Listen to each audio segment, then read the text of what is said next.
Jorge Enrique Ibáñez, presidente de la Corte Constitucional, muchas gracias por atender a Noticias Caracol. Muchas gracias a Caracol, a toda la audiencia de este prestigioso medio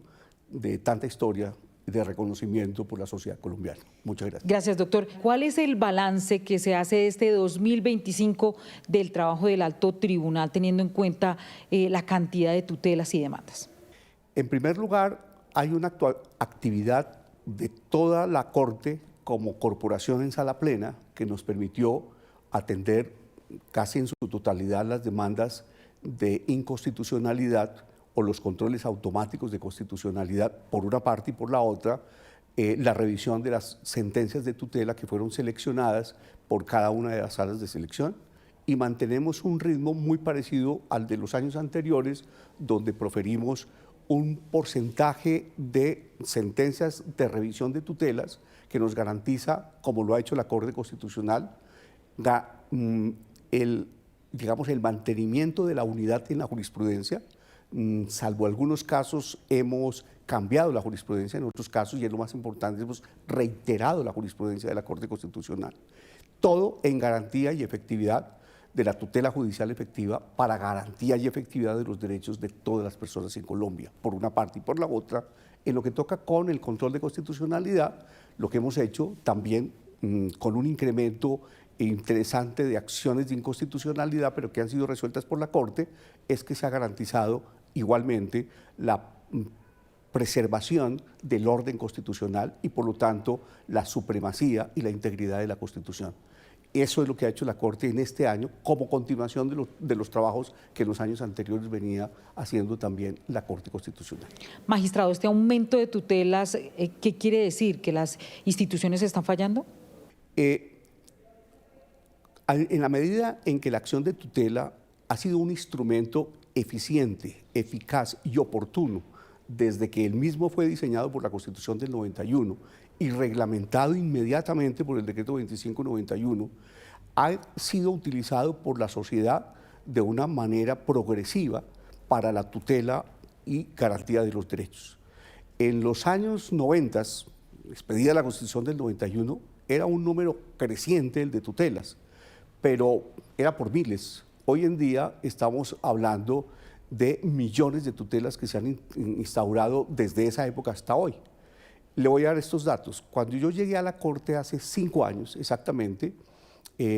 a diferencia de lo que ocurría en los años 90, el promedio de decisiones de tutela que eran adoptadas por los jueces y que llegaban a la Corte Constitucional para su selección, el promedio mensual estaba en 25.000 decisiones de tutela. Mensuales, ¿cierto? Mensuales. O sea, los rangos para efectos de la selección estaban entre 25 y 26.000. Lo que indica que mensualmente se ejercita la acción de tutela para garantía y efectividad de los derechos en esa proporción. Y por lo tanto, pues multipliquemos por 12 el número de tutelas que se resolvían por una parte y todas las decisiones vienen a la Corte Constitucional para su selección eventual. Hoy, en el año 2025, estamos recibiendo en la Corte en promedio 90.000 decisiones que han resuelto acciones de tutela cada mes. O sea que estamos recibiendo en promedio 4.700 decisiones que,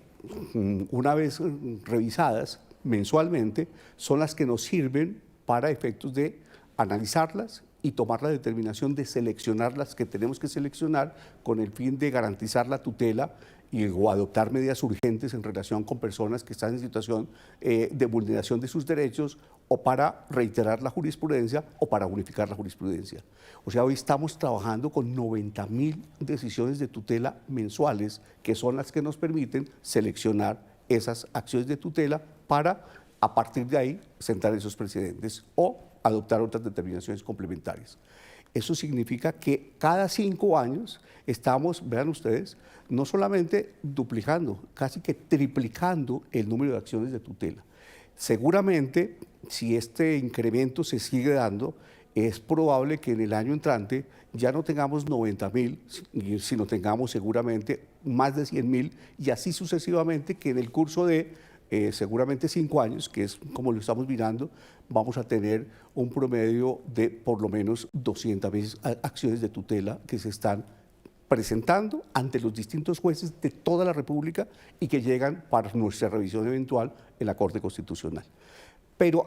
eso significa que la acción de tutela es el instrumento más utilizado por la sociedad,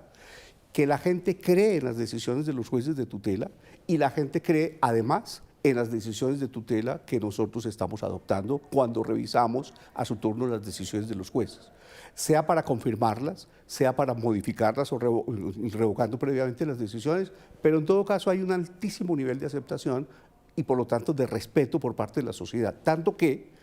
además del control abstracto, como el control concreto de constitucionalidad, las estadísticas demuestran que en estos momentos el grado de aceptación institucional en el país, junto con el Banco de la República, la Corte Constitucional ocupan los primeros 2 lugares sobre el respeto, la aceptación y la credibilidad que la sociedad colombiana tiene de sus instituciones. Y ahí está la Corte Constitucional siendo una de ellas. Doctor, pero ¿no es preocupante tanta tutela? ¿Eso no deja como en evidencia que las instituciones están fallando, que se está fallando con respecto a la protección de los derechos fundamentales? Ese es un reflejo que tenemos que reconocer que es cierto, porque si hay una masiva presentación de derechos, de acciones de tutela para la protección de múltiples derechos, es porque algo está fallando en la sociedad. En el caso de las acciones de tutela que se presentan para la protección de los derechos en relación con particulares o frente a las autoridades, que tienen un volumen también importante. Y en ese sentido hay que trabajar en la prevención, y ese debe ser una política pública,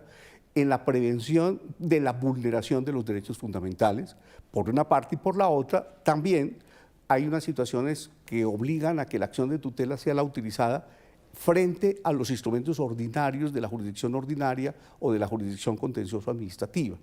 porque es más eficiente, más eficaz, más oportuno el instrumento de la acción de tutela que otros instrumentos. También eso obliga a que en algún momento se tengan que revisar esos otros instrumentos de la jurisdicción ordinaria o de la jurisdicción contencioso-administrativa para que ojalá sean tan eficaces, tan eficientes y tan oportunos que por esa vía se resuelvan los conflictos y no tenga que utilizarse la acción de tutela. Pero en el entretanto ello ocurre, entonces necesariamente las personas tienen a su disposición este instrumento que ha sido el más eficaz, el más oportuno para la preservación de los derechos o para impedir su vulneración, porque no es una acción de reparación, sino es una acción preventiva y además subsidiaria frente a los demás instrumentos. Y la sociedad en estos momentos abraza la acción de tutela como una de las conquistas más importantes de la Constitución de 1991, por una parte. Y por la otra, si uno mira el escenario internacional o el del derecho comparado, en donde existió el recurso de amparo en México, que ya es del siglo XIX y que sirvió de guía para que, entre otras cosas, varios países europeos, entre ellos España, crearan después el recurso de amparo, a su turno, que nos sirvió de guía para nosotros crear en la Constitución de 1991 la acción de tutela. Hoy, en medio de esos tribunales constitucionales y de los mecanismos de control judicial para garantizar la protección de los derechos de las personas y garantizar su efectividad, todos coinciden en que en Colombia el instrumento de la acción de tutela es el más eficiente. Eso lo reconocen los demás tribunales constitucionales de este hemisferio, los tribunales constitucionales europeos y los propios tribunales internacionales de protección de los derechos humanos, como sucede con la Corte Interamericana de Derechos Humanos. Hay un profundo respeto a Colombia por ese instrumento y por la forma como se resuelve justamente la protección, que ha servido de guía para sentar precedentes, unificar jurisprudencia, que a su turno ha sido referente para esos tribunales constitucionales del hemisferio e inclusive sigue siendo referente para, por ejemplo, la Corte Interamericana en la adopción de sus decisiones o en las opiniones consultivas que está emitiendo recientemente. Ese es el gran respeto que la Corte Constitucional tiene y el reconocimiento que además de la sociedad colombiana genera, como al mismo tiempo el respeto que se genera por parte de los tribunales constitucionales. Y donde uno va, en todas partes, siempre hay un respeto y consideración por la decisión de la Corte y al mismo tiempo por la actividad eficiente, oportuna que la Corte tiene y la manera como desde sus providencias genera a partir de ese momento un referente para que los demás países igualmente recojan nuestra jurisprudencia. hay una cosa importante en la acción de tutela. Por ejemplo, nosotros hemos encontrado a partir de 1998 una masiva violación de los derechos de las personas, de los derechos fundamentales, lo que nos ha obligado desde el 98 a utilizar un instrumento que diseñó la Corte, que es el estado de cosas inconstitucional, que lamentablemente pues se mantiene en algunos casos porque no debe ser normal que se mantenga un estado de cosas inconstitucional, que es el reflejo de una situación anormal en una sociedad, sino que debe superarse. Pero ese mecanismo ha servido para que se adopten medidas por parte o el cumplimiento de órdenes que da la Corte, se adopten medidas de política pública tanto por los gobiernos, distintos gobiernos, como por el Congreso, a través de leyes e inclusive de reformas constitucionales para poder ejecutar las órdenes que la Corte ha tenido y resolver los problemas estructurales. Eso ha pasado en desplazamiento forzado, eso ha pasado en temas de salud, por ejemplo, en su momento, y ha pasado, así sea parcialmente, en temas penitenciarios y carcelarios, en donde no hemos logrado el propósito general, pero avanzamos en ello. Y hoy en día, la Corte la Corte Interamericana de Derechos Humanos, usando ese instrumento, está pensando en la posibilidad de que también pueda declarar algún día el estado de cosas inconvencional, en algunos casos de América Latina, cuando hay una violación masiva de los derechos humanos. Y ese instrumento ha sido utilizado, el del estado de cosas inconstitucional, por otros tribunales en este hemisferio, en Brasil, en el sistema penitenciario y carcelario también, en Ecuador, en Perú, y piensan utilizarlo en algunos países centroamericanos, con lo cual, de nuevo, este instrumento del control concreto de constitucionalidad a través de la acción de tutela, la revisión que hace la Corte Constitucional una vez seleccionadas las decisiones judiciales y además el mecanismo de la declaratoria de los estados de cosas inconstitucionales, sí que ha servido y servirá para restablecer esos derechos y garantizar la paz y la convivencia entre la sociedad. ¿Cuáles son los derechos más tutelados que encontraron en este 2025? Este año pues no ha dejado de tutelarse. Yo aquí tengo unas cifras muy interesantes y prefiero consultarlas porque, por ejemplo, lo que se está reclamando hoy en día es entrega oportuna de medicamentos e insumos, que ha tenido un crecimiento muy alto con motivo de graves problemas que se han presentado especialmente en el sistema de salud. Entonces, la entrega oportuna y, en segundo lugar, la entrega de medicamentos, insumos o servicios incluidos en el plan de beneficios directamente, o de medicamentos, insumos o servicios no incluidos en el plan de beneficios. A su turno, el cuarto está en afiliaciones y retiros del sistema de salud o en general del sistema de protección y seguridad social. El cubrimiento de gastos médicos por parte de las EPS o de las EPSS también. La valoración y diagnóstico médico o la continuidad en la prestación del servicio de salud o el reembolso por pagos médicos o tratamientos para la obesidad, curiosamente por unos grados de ansiedad con los que vivimos últimamente en Colombia, la entrega de historia clínica a pacientes y o representantes legales o el tratamiento integral que se está denegando últimamente, la asignación de citas médicas o la práctica oportuna de procedimientos médicos o los cambios de EPS o de IPS o transporte y viáticos para recibir atenciones en salud, la atención domiciliaria o la protección de la libertad de escogencia de una EPS o la exoneración de pagos o la atención en salud para personas privadas de la libertad, por ejemplo. Eso en materia de salud de una manera impresionante que generan un altísimo porcentaje, repito, solo en materia de salud. Pero a su turno, pues también, además de eso, continuamos con acciones de tutela relacionadas con la protección de derechos como el debido proceso, el derecho de petición, que sigue siendo alto, el derecho a la educación, la estabilidad laboral reforzada, el derecho a la vivienda digna o derechos relacionados con la seguridad social, que representan un altísimo porcentaje. Sin embargo, lo más apremiante, lo más angustiante, vuelvo a repetir, son todas las acciones de tutela relacionadas con la seguridad social integral y de manera prioritaria las que se relacionan con la seguridad social en salud. Doctor, eso le iba a preguntar, ¿qué cifras tiene con respecto o qué tan complicado o qué en aumento va el tema de las tutelas por medicamentos y servicios médicos? Por ejemplo, de acuerdo con los reportes que nos han hecho, en estos momentos tenemos un incremento voy a poner el caso de entrega oportuna de medicamentos e insumos, hay un incremento del 36.26%. Lo mismo en la práctica oportuna de procedimientos médicos, hay un incremento de acciones de tutela en un 28%, en tratamiento integral del 21%, en transporte y atención para recibir atención de salud estamos hablando de un incremento del 11% o de la continuidad en la prestación de los servicios de salud de un 9% o de la valoración de diagnósticos médicos hay un incremento del 5%. Esos son los incrementos altos. Pero fíjense que, por ejemplo, en la entrega oportuna de medicamentos o la práctica oportuna de procedimientos médicos estamos hablando entre un 28 y 36%, que genera una grave preocupación porque significa que ese es el reflejo de lo que está sucediendo y algo está sucediendo en el sistema de salud. Esa situación a su turno la está valorando la sala de seguimiento para el cumplimiento de las órdenes estructurales y complejas en materia de salud, que ha obligado a exigir del gobierno la adopción de políticas públicas en estos temas, en materia de seguridad social integral, especialmente afiliación, al mismo tiempo el manejo adecuado desde el punto de vista financiero para garantía y efectividad de los derechos de las personas y por lo tanto la gran preocupación de que en estos momentos el sistema de salud en su prestación, en su atención, en su prestación para rehabilitación o tratamiento de enfermedades y entre otras cosas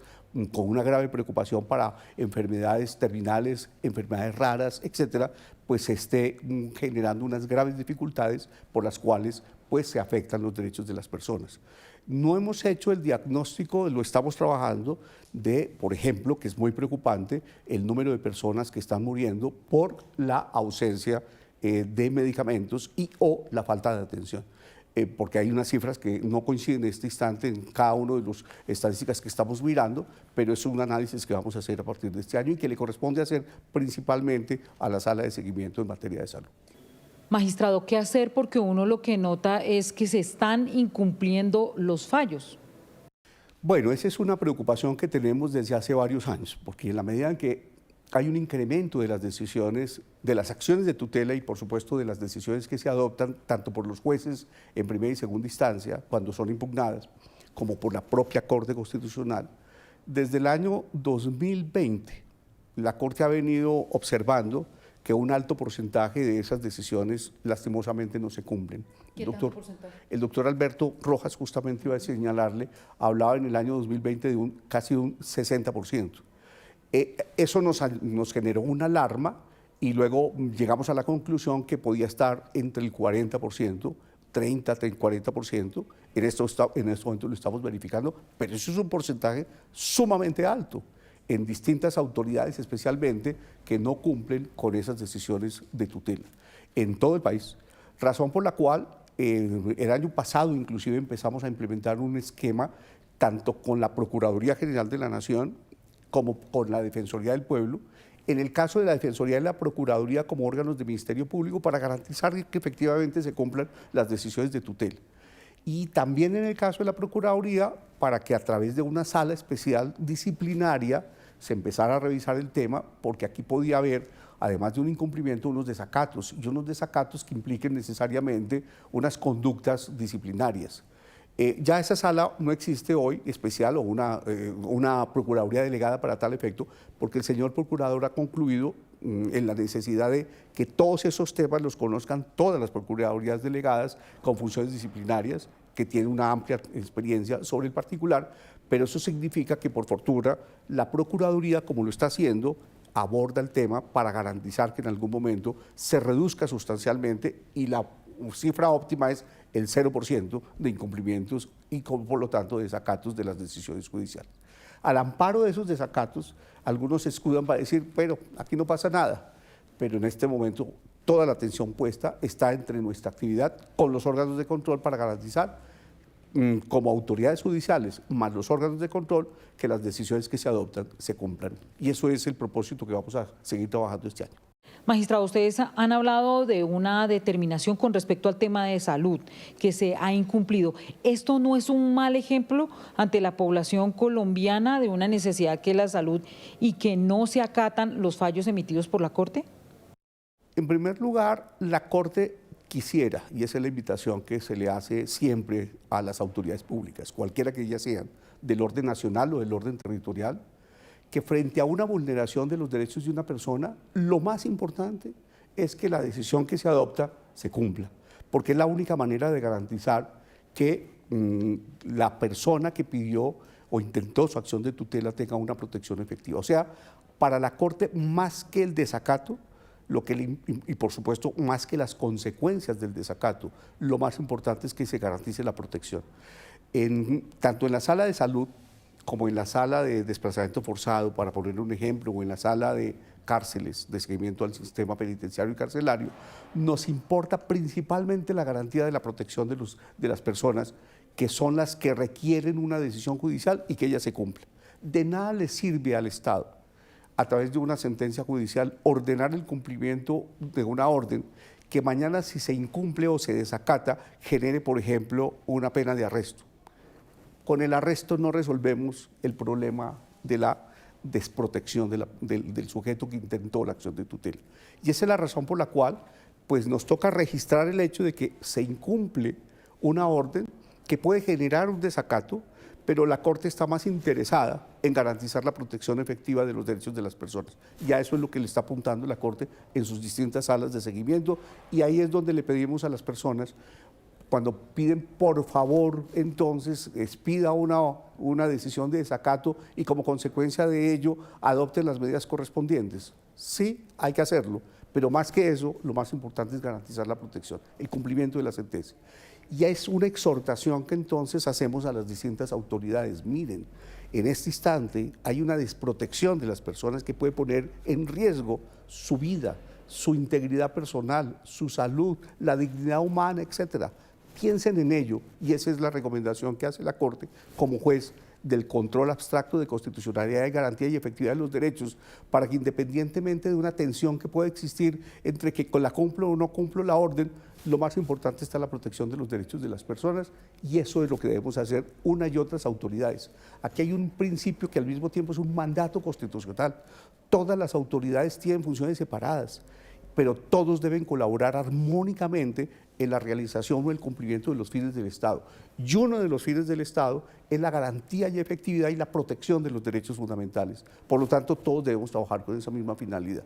Yo lamento mucho que ciertas autoridades, a veces del orden nacional, a veces del orden territorial, en distintos sectores no cumplan las decisiones, y entonces la invitación, más que a iniciar unos procesos de desacato, es la invitación a esas autoridades a que en medio de todo está los derechos de las personas, los derechos de los niños, de las niñas, de los adolescentes, de las mujeres, de las personas en situación, de los indígenas, de los grupos poblacionales, de esta población diversa que es afrocolombiana, de los raizales, etcétera, donde están en juego sus derechos fundamentales. Eso es a lo que le debemos apuntar, y esa es la invitación que hace la Corte Constitucional.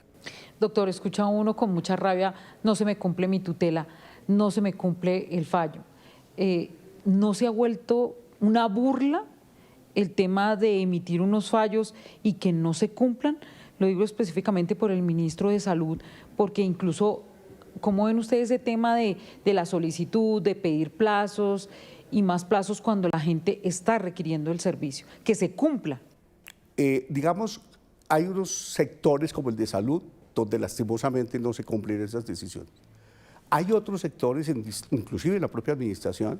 donde frente a algún incumplimiento inmediatamente actuamos, asumimos el seguimiento de la decisión, le corresponde inicialmente al juez de primera instancia, pero si él no hace su trabajo o hay circunstancias que le impiden hacerlo bien, o porque a veces no le ponen atención al juez de primera instancia, asumimos nosotros el seguimiento. Y lo que hemos hecho hasta ahora, cuando hemos hecho el seguimiento, es que ahí empezamos a trabajar en el cumplimiento de las decisiones, y a partir de ahí finalmente las decisiones se cumplen. Entre otras cosas, hemos hecho un ejercicio este año en varias ocasiones muy interesante, de que una vez asumimos el seguimiento para el cumplimiento de una sentencia, inmediatamente convocamos una mesa técnica en donde revisamos entre las distintas autoridades, los que presentaron la acción de tutela, el mecanismo ideal para resolver la situación, y al final, con unas medidas especiales que adopta la Corte Constitucional, finalmente se cumplen los objetivos de la acción de tutela. Y lo hemos visto con mucha franca, digamos, aceptación por todos, y nos garantiza que el tema de la mesa técnica, la actuación consensuada de los distintos actores nos permiten garantizar la efectividad de los derechos. Y con esa, por supuesto, el cumplimiento de la sentencia. En salud hemos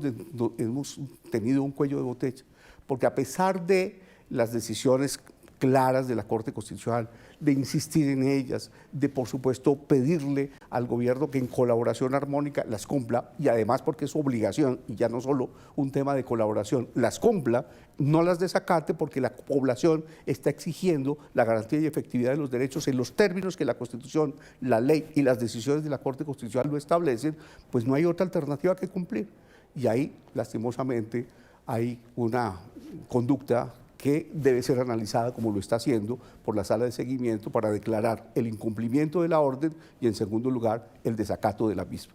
Entonces, no es posible que sigamos avanzando, pasan los años, pasa el tiempo y no se cumplen las órdenes por parte de un sector de las distintas autoridades. Mi llamado respetuoso, como miembro de esta corporación y presidente de la misma, es: hay una decisión judicial, hay que cumplirla, y por respetarla y cumplirla, porque está en juego de nuevo el derecho fundamental de una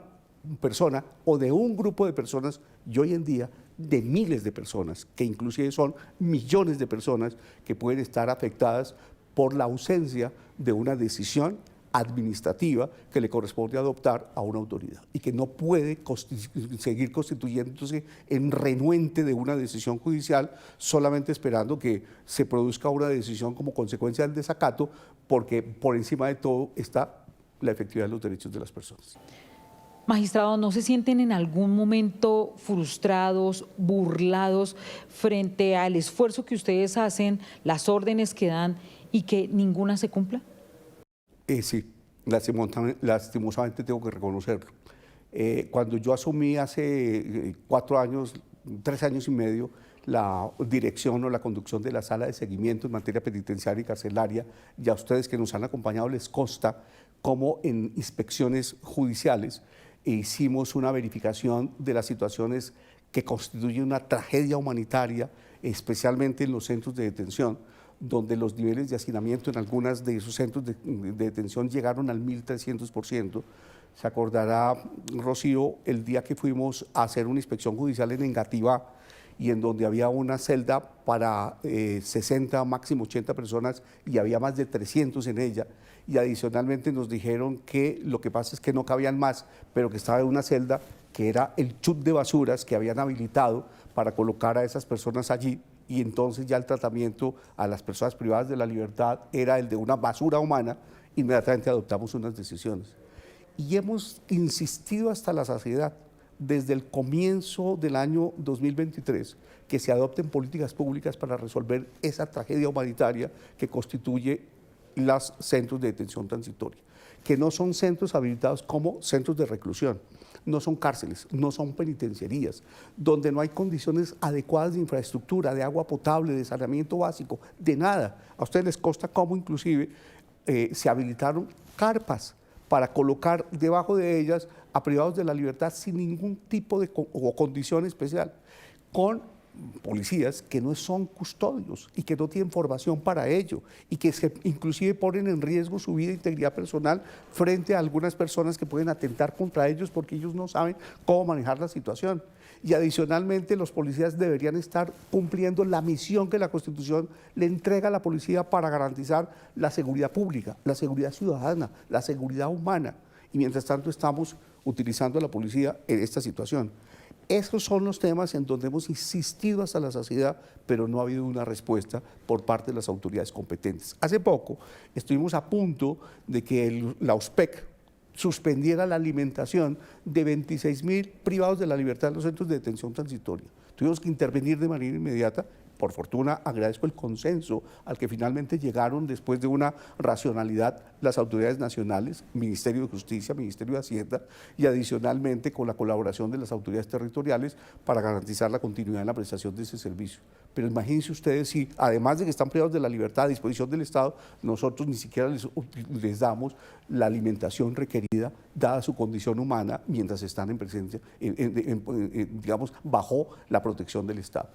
Ahí hace falta respuestas y aquí simplemente no las ha habido y ahí uno se siente en una situación de indefensión frente al cumplimiento de las órdenes y hablo por una sala de seguimiento de la cual yo soy responsable por ser el presidente de la misma. Y vamos a insistir en ello, vamos a cambiar las estrategias a ver qué encontramos y si las autoridades no dan respuesta, pues vamos a sugerirles unas soluciones que nos permitan resolver la situación porque eso que es una tragedia humanitaria no puede continuar existiendo en el país. Y eso que es así en el sistema penitenciario y carcelario no puede seguir sucediendo en materia de desplazamiento forzado, no puede seguir sucediendo en materia de salud, no puede seguir sucediendo en el caso de los niños de La Guajira o de los niños del resto de todo el país que también está en una situación muy parecida. No puede suceder con los excombatientes o los líderes sociales que siguen viendo afectada su vida y su integridad personal cuando están realizando las actividades que ellos se comprometieron a realizar en todo el territorio nacional. Y en ese sentido debemos proseguir nuestra actividad. ¿Eso qué le produce? Porque hacen un esfuerzo importante. ¿Qué sensación le deja a usted? Pues nos deja una sensación de, digamos, de frustración, pero al mismo tiempo constituye eso un reto para continuar. Uno como juez debe perseverar en el cumplimiento de su función, porque lo más importante, vuelvo a repetir, es que se cumpla con el propósito de garantizar lo que la Constitución establece. Y esa frustración no puede indicar que entonces tenemos que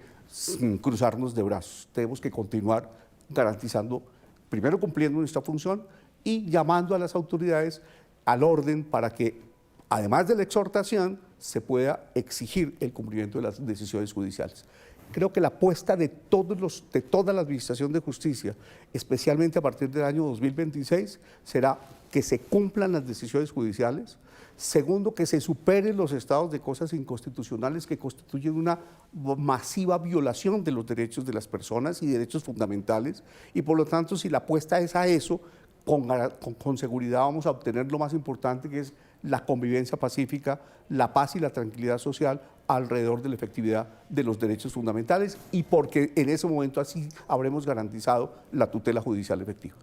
Presidente, le cambio de tema. Esta reforma pensional que está esperando la población colombiana en la medida que los va a tocar directamente, ¿eso cómo va? Pues la Corte entra en periodo de vacancia a partir de mañana. Aquí hemos tenido unas actuaciones judiciales que se han cumplido en los términos que la ley establece. En segundo lugar, una vez que la Corte en sala plena ha revisado los proyectos de decisión para su adopción y ya han generado algunas medidas de sala plena, pues simplemente lo que hay que hacer es garantizar que se cumplan. Verbigracia, hubo una ponencia que discutimos el 17 de junio en donde la alternativa era o declarar la inexequibilidad o la exequibilidad de la ley, por un vicio de procedimiento. Una alternativa era determinar que ese era un vicio de procedimiento insubsanable, otra alternativa que era subsanable, pero en todo caso un vicio. Y lo que dijo la Corte en sala plena es que había un vicio subsanable y dio las órdenes correspondientes para que se subsanara si se iba a garantizar la eficacia y, por supuesto, la exigibilidad de la ley. Se ordenó con el auto 841, se surtieron los trámites que había que surtir para que verificáramos a su turno si se había cumplido con la orden dada y luego llevamos una decisión a la sala plena. La sala plena, en todo caso, terminó empatada y no pudimos, en consecuencia, adoptar cualquier decisión. Hubo que, en consecuencia a su turno, sortear un conjuez. El conjuez finalmente aceptó la semana pasada y tengo entendido que además solicitó pues, un tiempo prudencial para poder revisar, como debe ser, el expediente, lo primero que hizo fue verificar que no estaba en curso en alguna causal de impedimento o recusación, y por eso hizo su aceptación y al mismo tiempo una manifestación de transparencia. Ahora le corresponde revisar ese proceso y le corresponderá a la Corte, a partir de del mes de enero, verificar en qué momento convoca a la sala plena para revisar este tema y continuar lo más pronto posible con la adopción que en derecho corresponda, la que sea, pero que en todo caso sea el resultado de la discusión de la sala plena.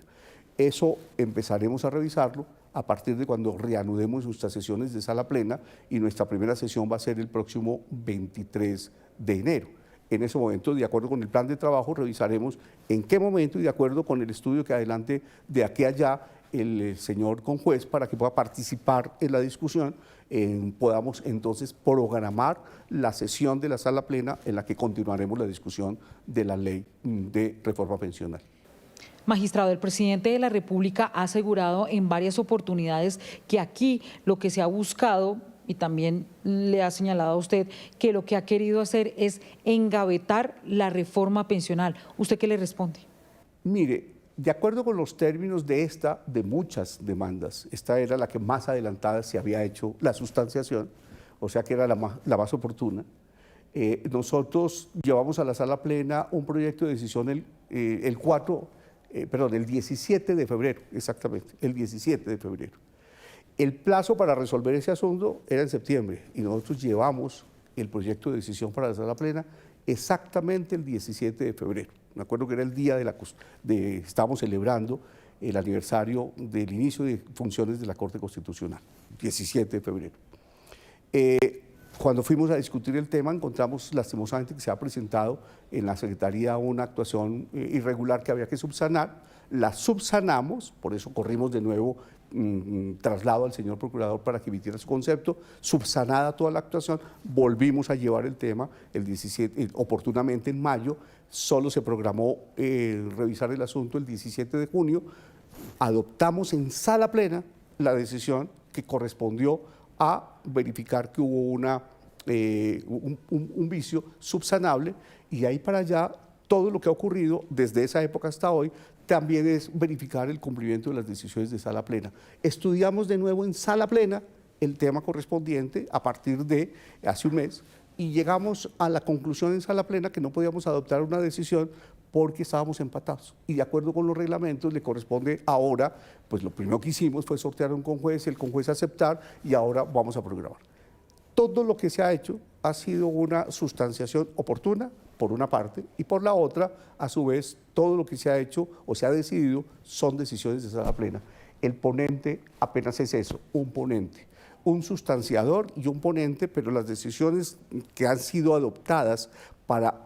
agilizar o simplemente resolver sobre lo que hay que resolver son decisiones de la sala plena. Total que el ponente como sustanciador no tiene en ningún caso ninguna responsabilidad en relación con el asunto. Pero no es ofensivo que haya una serie de manifestaciones como dejando un manto de duda de intereses al interior de la Corte Constitucional sobre este caso que es demasiado álgido y definitivamente va a impactar en la vida de cada uno de los colombianos. Rocío, lo único que yo le puedo decir es que la Corte, en su integridad, con todos los que actúan como magistrados de la Corte, las secretarías, todo, el ponente como sustanciador en este instante ha obrado de conformidad con lo que señala la Constitución, la ley y el reglamento de la corporación. Y todos hemos trabajado para poder adoptar oportunamente las determinaciones que correspondan.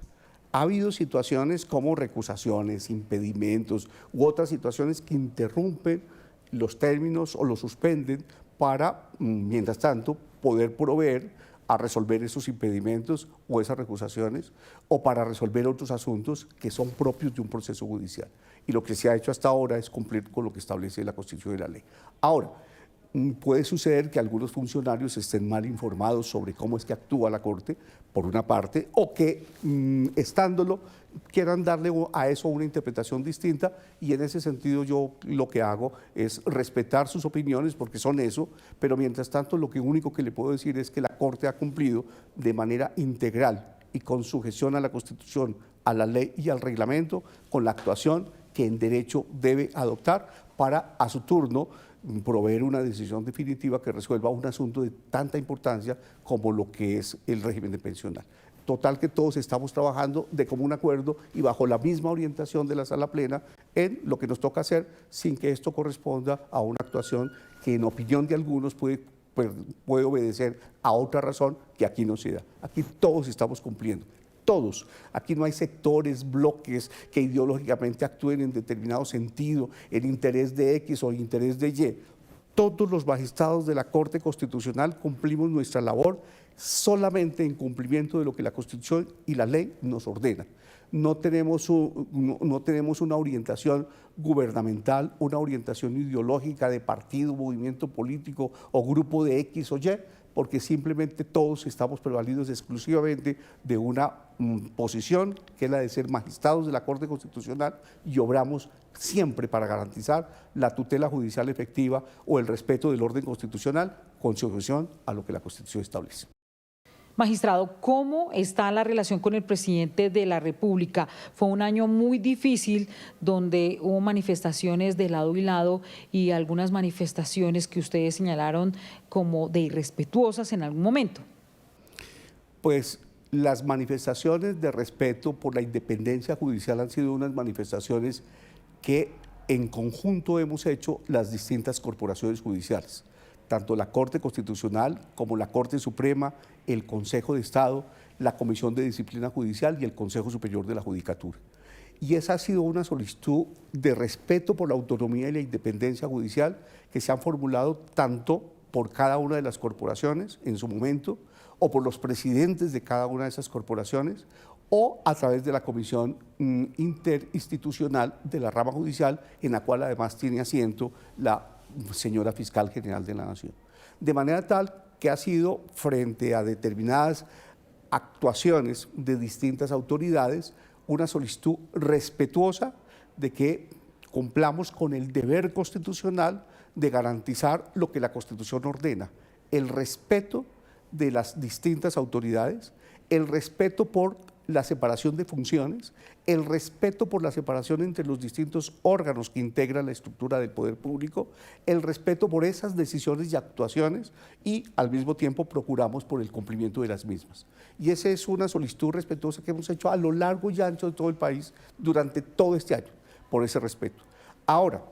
de aquí para allá, desde la rama judicial, ha sido una solicitud respetuosa, en algunos casos vehemente, en otros casos también, digamos, en voz baja, pero igualmente siempre absolutamente respetuosa. Nadie puede decir que ha sido una actitud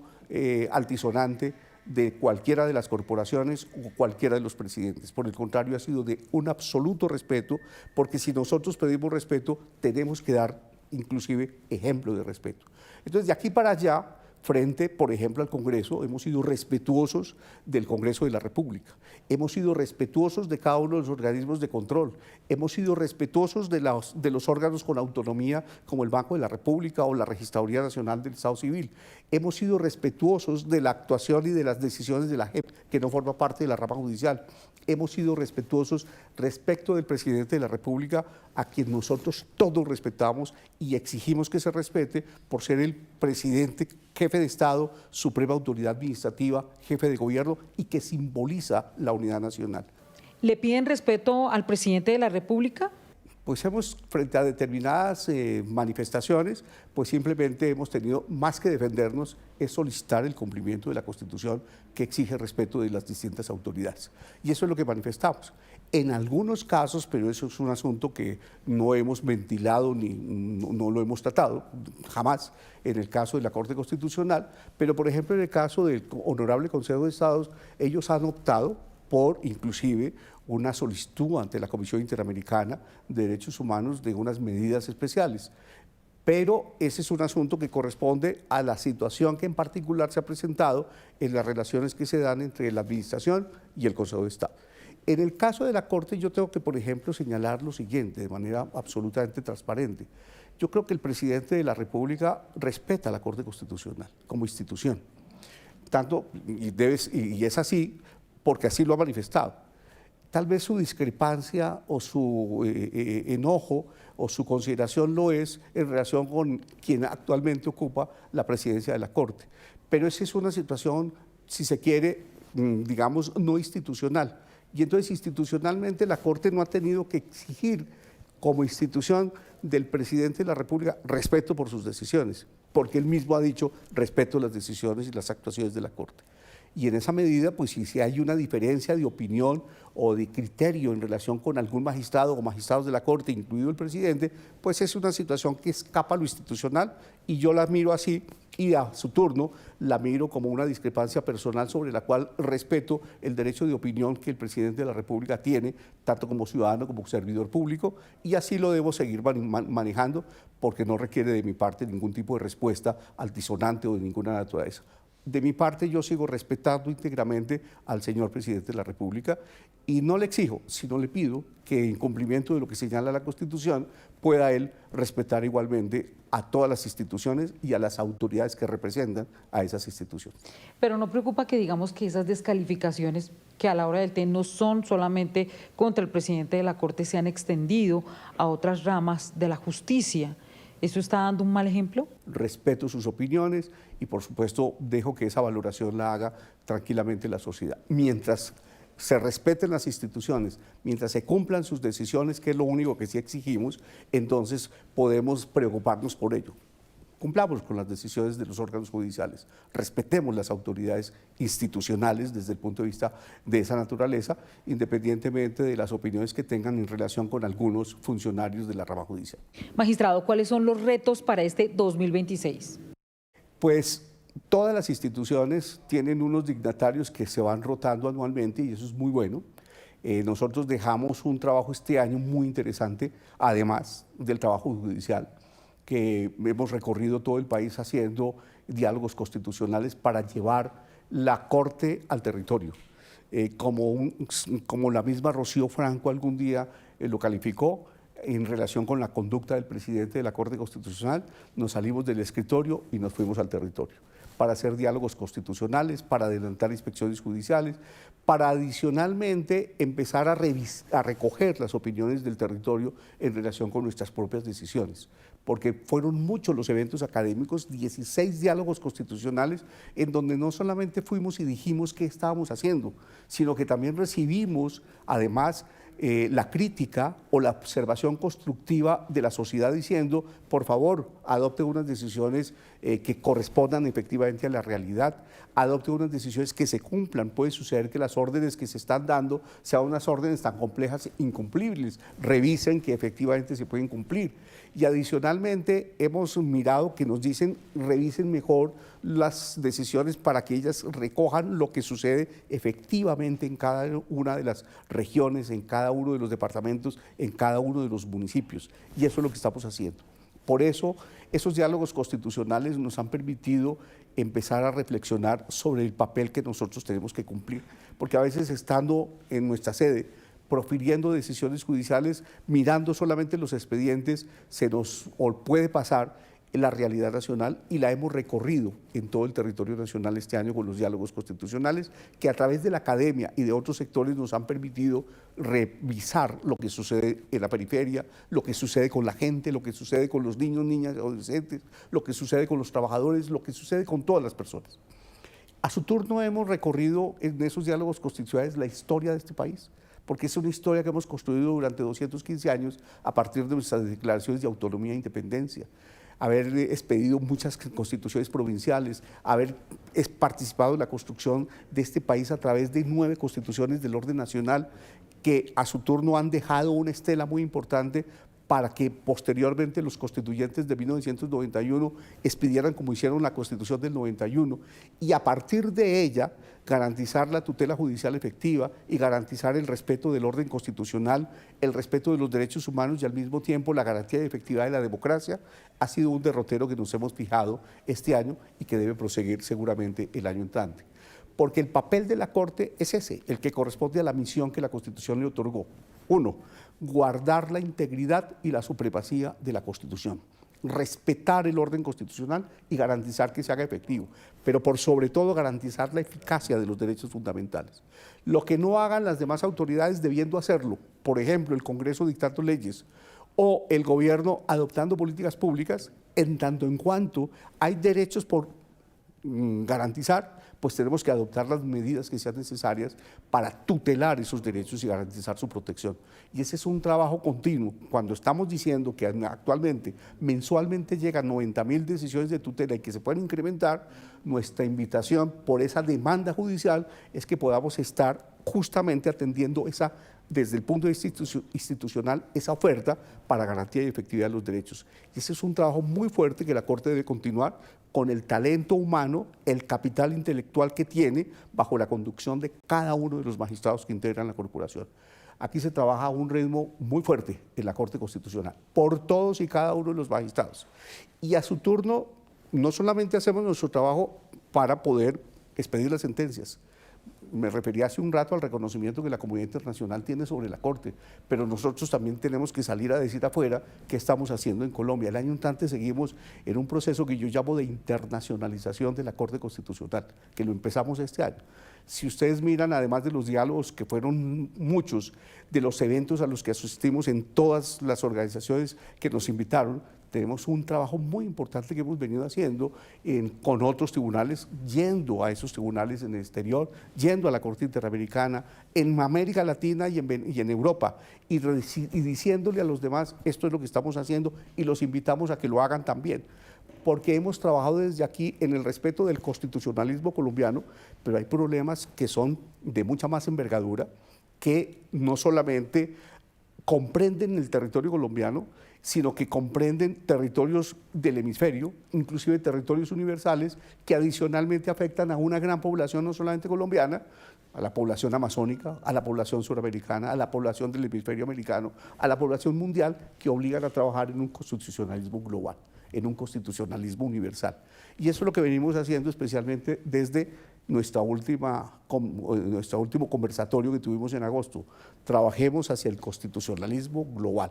Y estamos haciéndolo de la mano con los otros tribunales constitucionales del mundo y además de la mano con la Corte Interamericana de Derechos Humanos, y aspiro a que lo sigamos haciendo también, ojalá, con el Tribunal Europeo de Derechos Humanos, con la Corte Africana y de Derechos de los Pueblos, para que todos trabajemos hacia una eficacia en el constitucionalismo global. Es un gran reto, pero lo tenemos que hacer. Hay situaciones muy grandes que no solamente cobijan a una población en particular, a un territorio, a un estado, sino que, por ejemplo, los problemas derivados del cambio climático, los desastres naturales, los conflictos que ahora son internacionales, no solamente regionales o internos, la migración y por lo tanto no solamente el desplazamiento,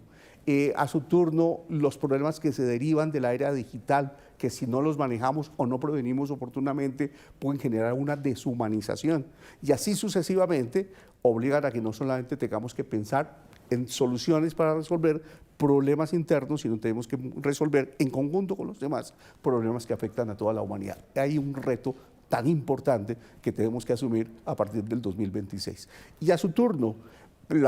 una cosa importante en Colombia es que tenemos que seguir garantizando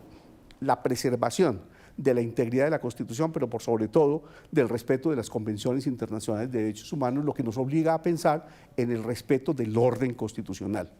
en la garantía de efectividad de los derechos y un tema muy importante de cara a las elecciones del año 2026, el respeto íntegro y la preservación de la democracia, que eso será fundamental. Nosotros somos un Estado social y democrático de derecho, razón por la cual tenemos que garantizar todos que debemos estar garantizando las instituciones, el normal funcionamiento de ellas, la renovación de los cuerpos legislativos, la renovación de las direcciones en la alternación del poder, bajo unas reglas de tranquilidad, paz y convivencia, que es las que garantizan la existencia, además del Estado de Derecho, del Estado social y democrático de derecho, la preservación de la democracia. Y esa es la invitación que todos hacemos para que respetemos la Constitución, mantengamos esos derroteros y garanticemos la eficacia plena, pensando además en los derechos de los de hoy hoy y pensando en los derechos de las generaciones futuras. Y hay otro reto importante, los derechos de las generaciones futuras. Y por eso el trabajo que tenemos desde la Corte, del Centro de Estudios Constitucionales que hemos creado este año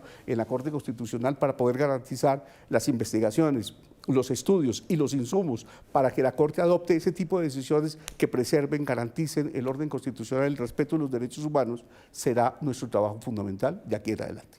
Presidente, muchas gracias por atender a Noticias Caracol. Muchas gracias a ustedes. Y siempre al servicio del país, de la sociedad, de la comunidad, por el respeto del orden constitucional, por la defensa de la democracia, por la garantía y efectividad de los derechos de todas las personas. Esa es nuestra misión, es nuestro trabajo y ante todo es nuestra obligación.